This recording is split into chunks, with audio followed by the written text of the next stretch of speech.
Hello friends, welcome to our science classroom. Today we are going to learn video number 4 of chapter 5 acids, bases and salts, standard 9 science and technology. In this video we have to learn here universal indicator, about universal indicator, neutralization and about dyes. In the last video we learned about pH. pH means power of hydrogen or potency of hydrogen. Okay. We learn about pH paper and pH means power of hydrogen. All of you know that pH 7 means neutral. pH 7 means neutral. pH 7 means neutral and greater than, when we increase the pH, it is a basic pH. 7 पेक्षा जास्त असेल तर it is basic. Okay. त्यानंतर 7 पेक्षा कमी असेल तर तो pH होणार ॲसिड. 7 पेक्षा कमी असेल तर ॲसिड होणार. 0 to 7. 0 to 7 it is acid and 7 is neutral, and from this 7 to 14 it is base. Okay. We learn about this. Then we learn here universal indicator. What is mean by universal indicator? Okay. All of you know that what are the colors of the following natural synthetic indicators in acidic and basic solutions? Litmus paper, turmeric म्हणजे हळद, jamun, methyl orange, फिनोल्फ्थेलिन यांचा natural colour काय असतो आणि synthetic indicator कोणत्या रंगाचा असतो, after changing कोणता कलर त्याला प्राप्त होत असतो, हे सुद्धा आपल्याला अभ्यासायचं आहे. We know that some natural and synthetic dyes shows different colors in acidic and basic solution, and such dyes are used as acid base indicator. Some are the dyes. Dyes means coloring agent. Okay. Coloring materials, we can say it is used as acid base indicators. The pH scale, in the pH scale, the pH solution varies from 0 to 14. आपल्याला माहित आहे pH जी scale आहे त्यामध्ये pH scale 0 पासून सुरू होणार तर 14 पर्यंत ती राहणार, आणि 7 जो pH असतो तो न्यूट्रल असतो. आपण आत्ताच या ठिकाणी बघितलेला आहे. याचा अर्थ असा होतो, accordance with the strength of acid or base to show this variations in pH universal indicator is use. Universal indicator कशासाठी आपण वापरतो, तर strength of acid and base to show this variation, in pH, to show the variation in pH, we use universal indicator. Universal indicator shows different colors at different values of pH. मग universal indicator काय करतो आहे, वेगवेगळ्या pH मध्ये आपल्याला different colours आपल्याला दाखवतो आहे. Look at here is a measurement of pH, universal indicator, and pH meter is here is a pH meter and it is a universal indicator.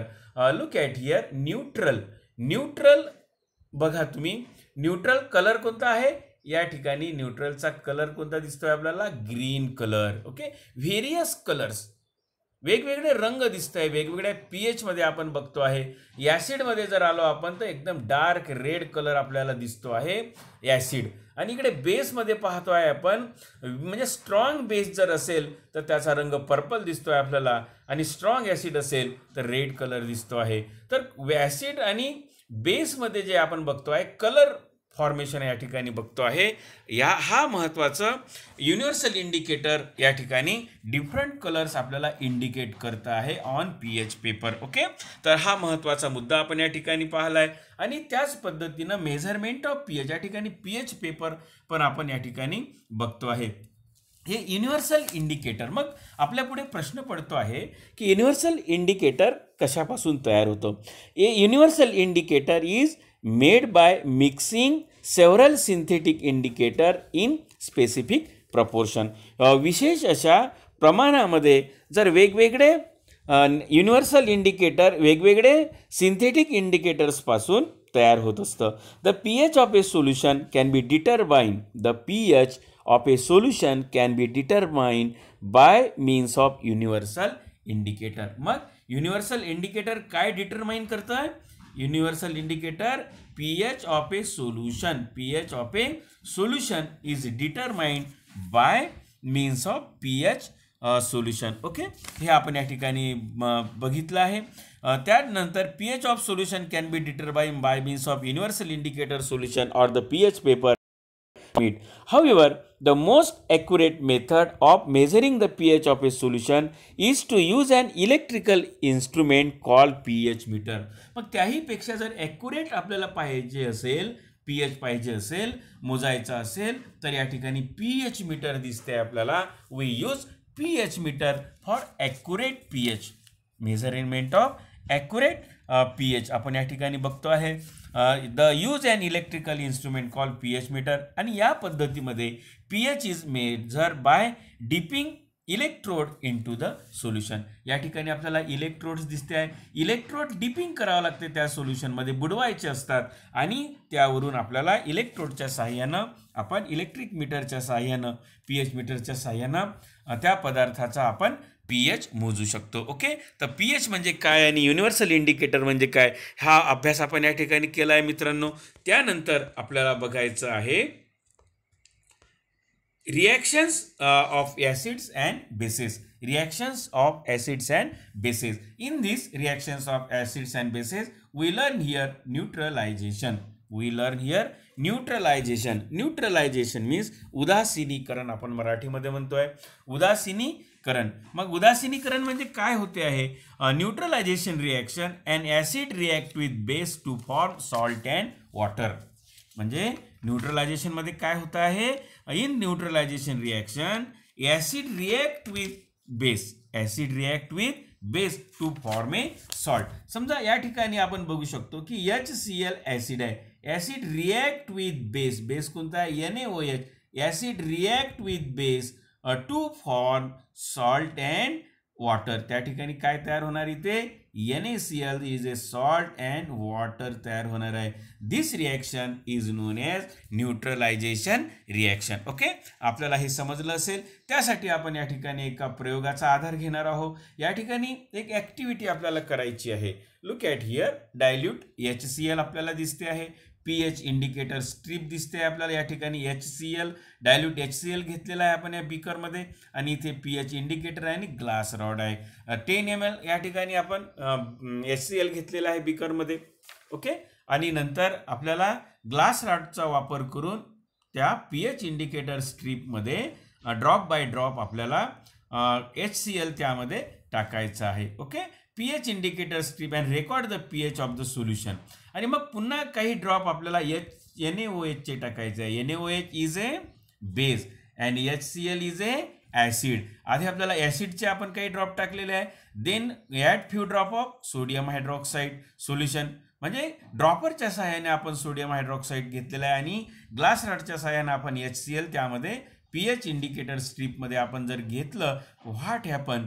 Go adding dilute NaOH drop by drop increase and record the pH. आणि मग आपण त्या याचं record करायचं आहे कुठपर्यंत आपल्याला?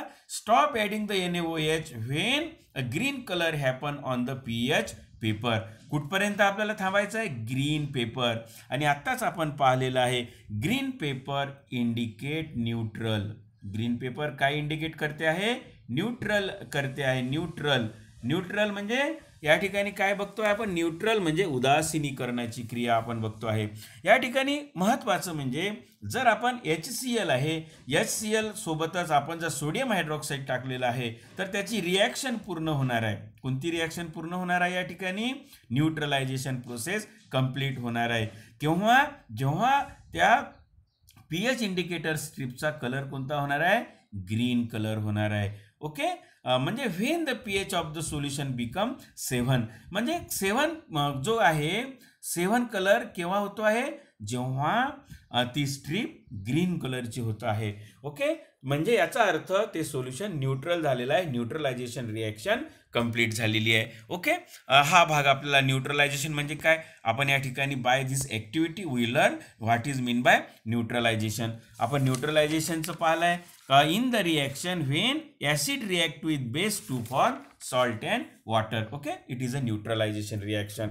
Okay, why does the pH increase as NaOH solution is added drop by drop to the HCl solution? मग आपल्या डोक्यामध्ये मेंदूमध्ये आपल्याला प्रश्न पडतो आहे की pH का इन्क्रीज झाला जेव्हा आपण सोडियम हायड्रॉक्साईड सोल्युशन त्यामध्ये drop by drop HCl solution मध्ये आपण टाकत होतो. त्याचं आन्सर जे आपण बघतो आहे, जे आपण मागच्या प्रकरणामध्ये सुद्धा आपण अभ्यास केलेला आहे, त्याचा डिसोसिएशन. काय बघतोय आपण? Dissociation process. Due to the dissociation process म्हणजे जेव्हा हे ॲसिड किंवा बेस त्यामध्ये विरघळत असते तेव्हा त्यामधले आयन्स जे असतात, जसं आपण सोडियम हायड्रॉक्साईड असेल तर sodium positive ion, OH negative ion. Okay, त्यानंतर HCl असेल तर H पॉझिटिव्ह आयन आणि Cl निगेटिव्ह आयन. यांचं काय होणार आहे? डिसोसिएशन होणार आहे, ते अलग होणार आहे सोडियम हायड्रॉक्साईडमधून. When they get dissociated both HCl and NaOH dissociate in the aqueous solution. म्हणजे जर आपण पुन्हा ॲडिशन केलं आहे सोडियम हायड्रॉक्साईड सोल्युशनचं आणि त्यामधून काय होणार आहे? OH निगेटिव्ह आयन्स मोठ्या प्रमाणामधून बाहेर पडणार आहे. NaOH ॲड केलं की OH निगेटिव्ह आयन्स जे आहे ते मोठ्या प्रमाणात ॲड होणार आहे आणि हे कोणासोबत ॲड होणार आहे? H पॉझिटिव्ह आयनमध्ये. म्हणजे when these ions are added, OH negative ion and H positive ion, it for water. What it for? It for water. It combines excess of OH ion and excess of positive H positive ion, it convert into solvent water. Okay, तो हा जो change आहे, this change can be represented by, हा बदल आपण या ठिकाणी पण दाखवण्यात आलेला आहे आणि हीच रिॲक्शन आपण आत्ताच पाहिलेली आहे. आयोनिक रिॲक्शन कशा पद्धतीची होते आहे, म्हणजे जेव्हा आपण सोडियम हायड्रॉक्साईड ॲड करतो त्यावेळेस OH निगेटिव्ह आयन्स पण एक्सेस आयन त्या ठिकाणी तयार होतात, त्याच पद्धतीनं H पॉझिटिव्ह आयन HCl मधले ॲड होतात आणि अशा पद्धतीनं H2O तयार होत असतो. ओके, हे आपल्याला समजलेलं असेल. आणि आत्ता जे आपण पाहिलं होतं की what is mean by neutralisation reaction when acid combine with base. Look at here, HCl is a acid, NaOH is a base. When acid and base combine to form sodium hydroxide or it is a salt and water, it is a neutralization reaction. Okay, त्याच पद्धतीने आपण या ठिकाणी table पण complete करू शकतो आहे. या ठिकाणी HNO3 घेतलेला आहे, HNO3 घेतलेला आहे. ओके, मग बेस कोणता राहणार आहे याच्यामध्ये? जर आपण यामध्ये बेस राहणार आहे KOH. HNO3 म्हणजे नायट्रिक ॲसिड आणि KOH म्हणजे पोटॅशियम हायड्रॉक्साईड. जर आपण घेतलं KNO3 आणि H2O निघणार आहे, म्हणजे सॉल्ट अँड वॉटर निघणार आहे. या ठिकाणी दुसऱ्या उदाहरणामध्ये आपण अमोनियम हायड्रॉक्साईड बेस आहे, तर या ठिकाणी H2SO4 सल्फ्युरिक ॲसिड हे आपण ॲसिड घेतलेला आहे, तर या ठिकाणी सुद्धा H2O निघणार. या पद्धतीनं आपण हा टेबल कंप्लीट करू शकतो. तर ही रिॲक्शन आपल्याला मित्रांनो समजलेली असेल. आणि ॲसिड बेसची रिॲक्शन आपल्याला डेफिनेशन माहिती आहे. H पॉझिटिव्ह आयन म्हणजे ॲसिड अकॉर्डिंग टू आर्यनस थेअरी आणि OH निगेटिव्ह आयन्स असणार तर बेस होणार. म्हणजे ॲसिड आणि बेस जर रिॲक्शन झाली तर what happen? It form salt and water. It is a neutralisation reaction. त्यानंतर दुसरा मुद्दा आपण मित्रांनो या ठिकाणी अभ्यासाला घेऊया. Reaction of acids with metal. Reaction of acid with metal. Look at here, reaction of dilute solution of a strong acid with a metal. Here is a test tube. In the test tube there is a dilute HCl and magnesium ribbon. मॅग्नेशियमचे काही तुकडे घेतले आपण त्या मेटलचे आणि HCl जेव्हा आपण त्यामध्ये ॲड करतो आहे आणि टेस्ट ट्यूब अशा पद्धतीनं कॉर्क आणि छोटी ट्यूब जर आपण लावली तर व्हॉट हॅपन? तर यामधून कोणता गॅस बाहेर पडणार आहे? हायड्रोजन बबल्स बाहेर पडणार आहे. आणि ते जर आपण पेटवलं तर with burning of hydrogen with an explosion. Hydrogen gas या ठिकाणी पॉप असा आवाज या ठिकाणी होऊन तो जळणार आहे. म्हणजे याचा अर्थ असा होतो की ऍसिड आणि मेटलची जर रिॲक्शन केली, when react with acid with metal, the reaction of acid with metal is determined by the strength and the concentration of acid and also by the reactivity of metal and the temperature. It is easy to bring about the reaction of dilute solution of strong acid with moderately reactive metal at normal temperature. तर अशा पद्धतीनं म्हणजे acid जर मेटलवर react केलं तर त्यामधून hydrogen gas तयार होत असतो. हे सुद्धा आपल्याला अभ्यास करता येते. ओके, हे सुद्धा आपण या ठिकाणी अभ्यासलेलं आहे. आणि हायड्रोजन गॅस जो असतो तो पेटतो आहे. ओके, तर हा आपल्याला प्रयोग पण करता येईल शिक्षकांच्या उपस्थितीमध्ये आणि याच आधारावर आपल्याला हा टेबल आपल्याला कंप्लीट करता येईल. बघा की metal react with dilute acid. बघा आताच आपण पाहिलेलं आहे, metal react with dilute acid, it form salt and hydrogen gas. जसं मॅग्नेशियम आहे, HCl ॲक्वस आहे, मॅग्नेशियम सॉलिड, मॅग्नेशियम क्लोराईड आणि हायड्रोजन G फॉर गॅस. त्याच पद्धतीनं या ठिकाणी आपण झिंक आहे, झिंकमध्ये कोणतं ॲसिड घेतलेलं आहे या ठिकाणी, H2SO4. H2SO4 जर घेतलं तर झिंक सल्फेट आणि हायड्रोजन गॅस या ठिकाणी तयार होणार आहे. ओके, हे आपल्याला समजलं असेल. त्यानंतर तिसऱ्या रिॲक्शनमध्ये आपण काय घेणार आहे या ठिकाणी, नायट्रिक ॲसिड घेणार आहे. या ठिकाणी काय घेणार आहोत आपण, HNO3 नायट्रिक ॲसिड आणि काय घेतलेलं आहे आपण त्या ठिकाणी, कॉपर घेतलेला आहे. ओके, नायट्रिक ॲसिड आणि कॉपर मेटल घेतलेला आहे. तर क्युप्रस नायट्रेट आणि हायड्रोजन गॅस या ठिकाणी तयार झालेला आहे. याचाच अर्थ असा होतो का when metal react with acid it form salt and hydrogen gas. Okay, त्यानंतर तिसरं आपण या ठिकाणी अभ्यास करणार आहोत, reaction of acid with oxides of metal. Reaction of acid with oxides of metal आपण बघूया. या ठिकाणी आपण एक ऑक्साईड घेतलेला आहे, रेड ऑक्साईड. रेड ऑक्साईड जो प्रायमर म्हणून आपण यूज करतो आहे, लोखंडी जर आपल्याकडे गेट असेल तर त्याला आपण प्रायमर यूज करतो आहे लाल कलरचं, that is called red oxide. Okay, त्यानंतर त्यामध्ये जर आपण HCl जर आपण ॲड केला आहे, त्याची रिॲक्शन जर केली आहे तर what happen, does the red oxide dissolve in water. पाण्यामध्ये रेड ऑक्साईड विरघळतो का. What change takes place in the particles of red oxide on adding a dilute HCl. Okay, the chemical formula of red oxide is Fe2O3. Fe2O3 हा red ऑक्साईडचा chemical formula आहे. तर आपल्याला या ठिकाणी बघता येईल वॉटर इनसोल्युबल आहे. रेड ऑक्साईड काय, वॉटर इनसोल्युबल आहे, म्हणजे पाण्यात ते विरघळत नाही आहे.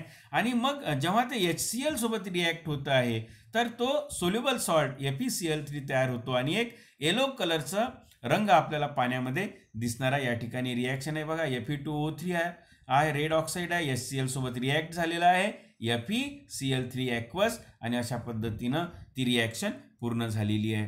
तर या ठिकाणी सुद्धा आपण हीच रिॲक्शन कंप्लीट करू शकतो आहे. कॅल्शियम ऑक्साईड या ठिकाणी बघा, कॅल्शियम ऑक्साईड HCl, तर काय तयार होणार आहे या ठिकाणी, CaCl2 तयार होणार आहे की नाही, कॅल्शियम क्लोराईड तयार होणार आहे आणि पाणी तयार होणार आहे. याच पद्धतीनं आपण या ठिकाणी पण HCl जर घेतलं तर मॅग्नेशियम क्लोराईड आणि पाणी तयार होणार आहे. या ठिकाणी पण HCl आहे. म्हणजे अशा पद्धतीनं रिॲक्शन जर आपण केली आहे कोणासोबत, acid with oxides of metal, तर या ठिकाणी पण सॉल्ट आणि वॉटर तयार होतो. हा महत्त्वाचा या ठिकाणी मुद्दा आपण या ठिकाणी घेतलेला आहे. त्याचप्रमाणे reaction of bases with oxides of metals, non metals.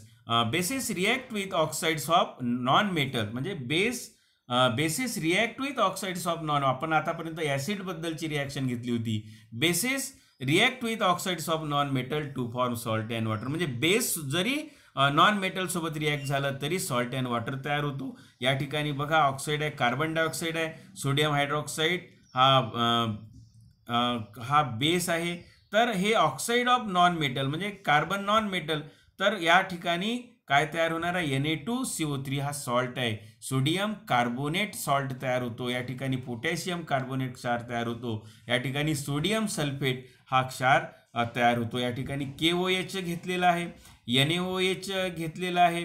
Okay, या ठिकाणी पण NaOH घेतलेला आहे. तर अशा पद्धतीनं zinc oxide react with sodium hydroxide to form sodium zincate Na2ZnO2 and water. Similarly, aluminum oxide react with sodium hydroxide to form sodium aluminate. Okay, NaAlO2 and water. Okay, तर या पद्धतीनं आपल्याला वेगवेगळ्या केमिकल इक्वेशनचे आपल्याला फॉर्म्युला पण लिहिता येईल. Reaction of acids with carbonates and bicarbonates metal ही सुद्धा ॲक्टिव्हिटी आपण अभ्यास करू शकतो आहे. ठीक आहे, तर आपल्याला अशा पद्धतीनं काय घ्यावं लागणार आहे ते पण आपण या ठिकाणी कंप्लीट करू आहे. आणि या ॲक्टिव्हिटीमध्ये जो आपल्याला अभ्यास करायचा आहे, when lime water come in contact with gas released in the form of an effervescence, it turn milky. This is a chemical test of carbon dioxide gas when lime water turn milky. म्हणजे आपण जर lime water जे आहे चुन्याची निवडीमध्ये जर carbon dioxide आपण टाकला तर ते पाणी मिल्की कलरचं होते, दुधी रंगाचं होते. Okay, we infer that the effervescences of a carbon dioxide gas, this gas is produce on reaction of acid with carbonate. म्हणजे कार्बोनेटवर जर आपण ॲसिड जर आपण टाकलं तर कार्बन डायऑक्साईड गॅस तयार होतो. आणि हा carbon dioxide A precipitate of, जसं या ठिकाणी बघा CaOH/2 आहे, कॅल्शियम हायड्रॉक्साईड मध्ये जर कार्बन डायऑक्साईड आपण ॲड केला, रिॲक्शन केलं तर कॅल्शियम कार्बोनेट तयार होतो. ओके, कॅल्शियम हायड्रॉक्साईड म्हणजे लाईम वॉटर. आणि अशा पद्धतीनं ही रिॲक्शन आपण या ठिकाणी म्हणजे कॅल्शियम कार्बोनेट आणि पाणी तयार होतं आहे. तर कॅल्शियम म्हणजे carbonate salt of metal plus dilute acid, another salt of metal and carbon dioxide. या ठिकाणी सोडियम कार्बोनेटचं उदाहरण घेतोय आपण with HCl. It react with HCl sodium carbonate and form sodium chloride, carbon dioxide and water. तर अशा पद्धतीनं ह्या रिॲक्शन्स आपण या ठिकाणी अभ्यासू शकतो. ओके मित्रांनो, आपल्याला नक्कीच समज